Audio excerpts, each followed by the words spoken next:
Cette semaine, j'aimerais parler avec vous de Thanksgiving. Non pas vous donner une définition et vous dire exactement l'histoire de Thanksgiving, mais vous parler de comment je le vis moi personnellement.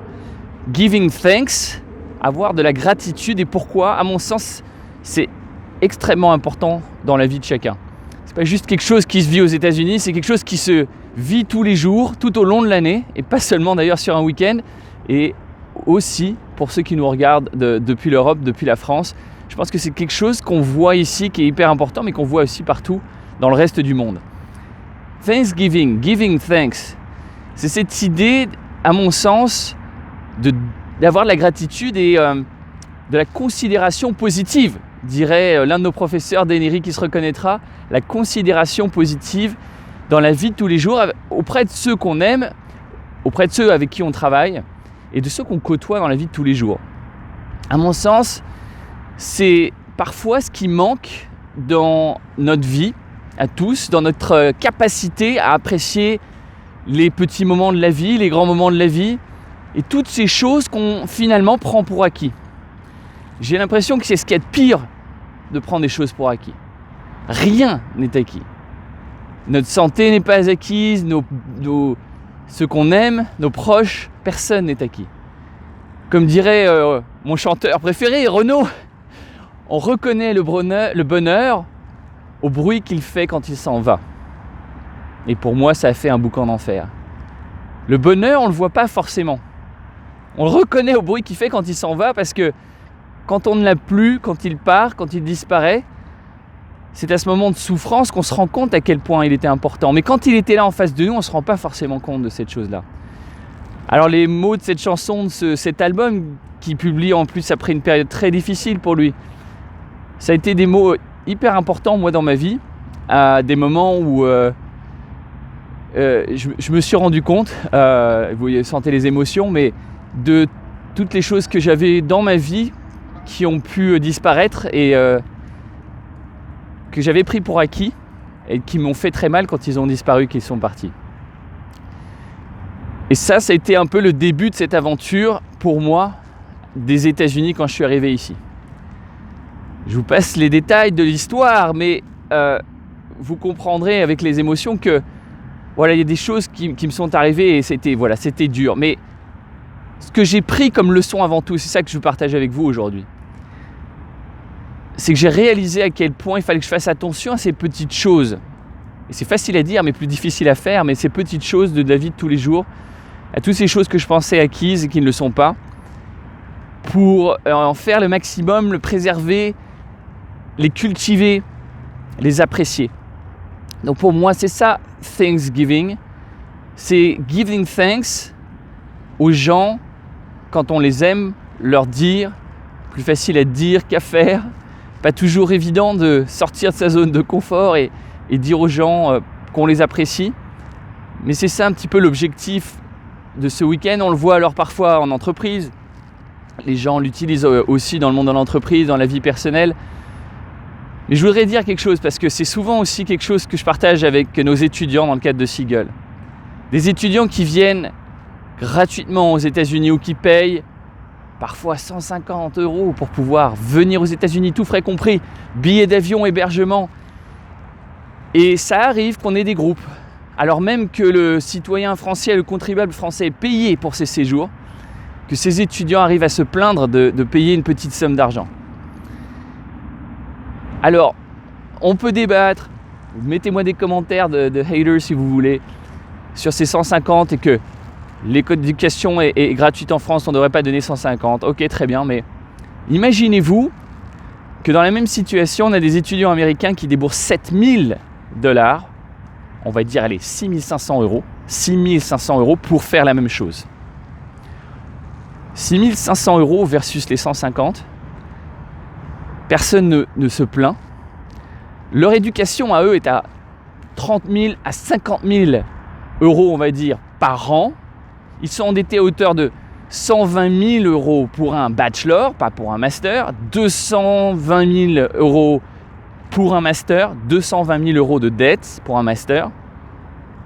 Quand nos étudiants français font tout ça gratuitement. La gratitude, c'est l'importance de prendre conscience de ces choses-là et de les apprécier. Alors oui, on aime se plaindre en France, et moi y compris. Je suis le premier, ok? Je jette de pierre à personne. Et c'est positif parfois, ça serait pour une autre vidéo. Mais j'ai envie de dire que on parle beaucoup du rêve américain ici, et je parle moi du rêve français. Et ça, c'est une autre vidéo que vous pourrez trouver sur YouTube.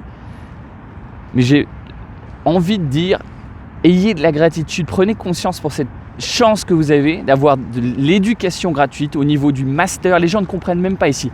On a des étudiants qui sont en alternance, qui sont payés et qui ont leurs études gratuites. Ne me dites pas que les 300 € que vous payez, c'est grand chose par rapport à ce que vous avez, parce que c'est des frais d'administration. En plus, vous avez la sécurité sociale, l'assurance, santé en plus. Je dis pas que les choses ne peuvent pas être améliorées, je dis pas tout ça, ok? Mais le fait qu'on ait l'éducation gratuite en France, si on le souhaite, on n'est pas obligé, c'est quand même assez magique. Pour ceux qui payent, qui sont en école privée, comparez les prix tout simplement à ce qu'on paye nous ici aux États-Unis. Ceci étant dit, c'est pas pour critiquer ou comparer, c'est juste un exemple précis pour prendre conscience des choses qu'on a et dont on ne se rend pas compte. Ce bonheur qui fait mal quand il s'en va, ce boucan d'enfer qui, quand on se rend compte des choses, fait mal, c'est de se dire, il y a plein de choses autour de moi dont je n'ai pas conscience, qui sont des avantages énormes, qui sont des bonheurs magnifiques. C'est ce lac ici, ou c'est ce skyline ici, que vous voyez juste derrière moi. Et je ne voudrais pas être à contre-jour pour vous, mais moi-même, il y a plein de fois où je ne me rends même plus compte. Ce skyline, moi, quand je venais à mes débuts, je me disais, je veux vivre ici. C'était un reminder, un rappel que mon rêve, c'était de venir vivre ici. Et je le regardais avec un désir énorme, un besoin énorme, un désir de vivre ici, d'être ici, de dire que ici, c'est chez moi. Et donc, quand je me repose ici, il y a des fois, j'avoue, je le prends pour acquis. Je fais même plus attention. Mais ce qui est pas mal et ce qui m'a aidé, je suis pas un génie, hein, les gars, les filles, dans le domaine de la gratitude, grave pas. Mais ce qui m'a vachement aidé, c'est que moi j'ai un visa qui se renouvelle régulièrement. C'est que mon temps ici, il n'est pas acquis, il n'est pas garanti. Alors, je fais référence à une autre vidéo si vous voulez par rapport à ça, mais je suis sous visa, donc regardez cette vidéo si vous le souhaitez, mais un visa veut dire qu'il expire, il se renouvelle, et il n'est pas acquis, il n'est pas garanti. Et là, je vais faire mon visa à nouveau. Maintenant, c'est tous les ans et demi. Tous les ans et demi, je dois faire ce visa. Et donc, ça m'aide à prendre conscience que ça, c'est pas acquis. C'est pas acquis de pouvoir être ici, de pouvoir vivre à Chicago. Ça fait 15 ans que je suis ici. Mes enfants sont nés ici, sont américains. Mais je n'ai pas la possibilité d'avoir cette green card. Je ne l'ai pas. C'est pas possible. J'ai un visa, c'est déjà bien. Et tous les ans et demi, je dois refaire un dossier épais comme ça. Ça me coûte maintenant 3500 parce que c'est du renouvellement. 3500 tous les ans et demi. 3500, 3000 €, on va dire. 3500 $. Chaque année pour renouveler cette expérience, pour dire ouais, depuis 15 ans, ça fait 18 ans que j'ai quitté la France, bientôt 19, je suis passé d'un visa à un autre visa, à un autre visa, il n'y a rien d'acquis. À un moment, on était sur le même visa avec ma femme, si elle avait perdu son emploi pendant cette période de temps, ça a duré 5 ans, on devait repartir immédiatement en France. Immédiatement, ça c'est la loi. On aurait peut-être pu rester 10 jours de plus après la perte de l'emploi. Mais on a un appartement ici, on a notre vie ici, on a tout ici. Mais rien n'est acquis. Je repars en France pour renouveler mon visa. Je suis obligé de repartir en France pour renouveler mon visa. Covid, le nouveau variant, fermeture de frontières.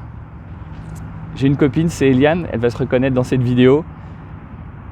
Elle a été bloquée, moi je dirais stockée en France pendant 1 an. Elle vit ici, elle enseigne ici. Elle devait renouveler son visa, elle s'est retrouvée bloquée. Je dis tout ça, je pars juste vous montrer un petit peu pourquoi ça m'a aidé en fait tout ça. Ça m'a aidé à toujours réaliser que j'apprécie ici, que je suis ravi d'être ici, mais que c'est pas acquis. Je peux pas le dire autrement et le dire mieux que ça. C'est pas acquis tout ça. Alors que ça soit l'éducation, la santé, la bonne bouffe, les relations sociales, les relations amicales, toutes ces choses-là qu'on peut vivre, eh bien, appréciez-les, utilisez ce moment peut-être de Thanksgiving pour apprécier ces moments. Et au Québec, ça s'appelle l'action de grâce. Et je trouve ça intéressant dans la notion de grâce. Et encore une fois, je ne vais pas revenir sur l'histoire parce qu'on sait très bien à quel point ça peut être contesté et on n'est pas là-dedans. Mais la notion de grâce, c'est ça aussi, c'est de prendre conscience qu'il y a des choses qu'on ne maîtrise pas et qui viennent dans nos vies et qui nous permettent de vivre ces choses. Et on n'a pas le contrôle surtout. Et c'est ce qu'on partage pas mal aussi avec du coup nos étudiants américains et les Américains avec lesquels on travaille.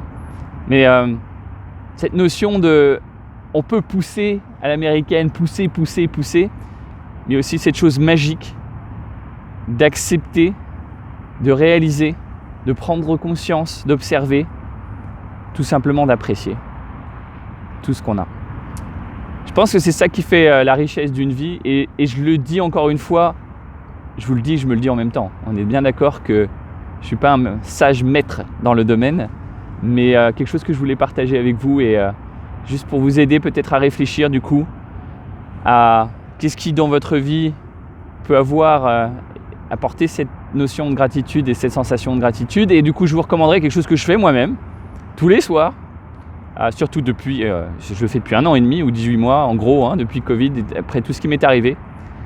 Tous les soirs, j'essaie d'écrire jusqu'à 10 choses que j'ai vécues dans la journée pour lesquelles j'ai de la gratitude.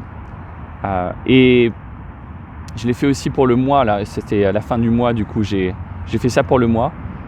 Et le fait d'écrire chaque soir ou chaque mois ce pourquoi j'ai de la gratitude, ça permet de se relaxer, ça permet de accepter qu'on n'a pas le contrôle sur tout et qu'il y a plein de bonnes choses qui arrivent dans notre vie, pour lesquelles on n'a pas décidé, qu'on n'a pas poussé, on n'a pas agi.